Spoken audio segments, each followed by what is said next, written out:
As we talk about pathways to overcome, I think it's important to say that there are some dynamics into how this works. Like we talked about yesterday, that Jesus used the lightsaber, the sword of the Spirit, the truth, the scriptures. He used the scriptures and use truth to fight the enemy's lies, to fight the enemy's accusations. In the wilderness, it's a beautiful example of how this works, that we actually have to know the truth. But the second part of that is that you actually need to confess the truth. That Jesus didn't just have an internal conversation, that he says, it is written. This is what is true, that we confess what is true. The writer of Hebrews in Hebrews 10:23 talks about this idea of let us hold unswervingly to the confession of our hope, that this is what we confess with our mouths, that there's something about what you say out loud that has a tremendous amount of effect in terms of overcoming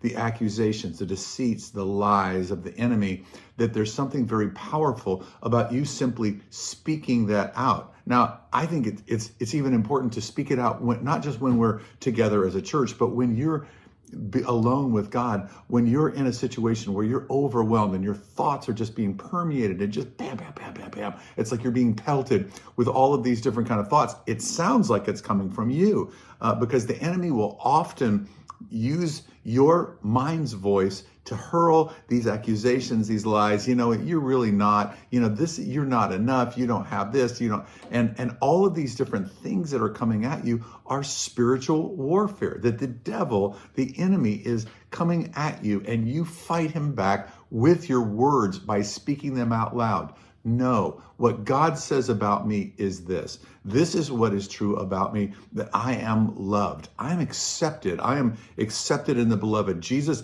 died for me. My sins have been taken by Jesus on the cross. And you speak the truth. You confess the truth with your mouth, and you steer your life by confessing what is true. You steer your life by saying these things out loud. Now, some of you just think, well, I'm not a really out loud kind of a person. Like, well, you're going to need to be, because this battle happens because the enemy can throw thoughts into your mind and then just watch and see what happens. You counter it by speaking your confession.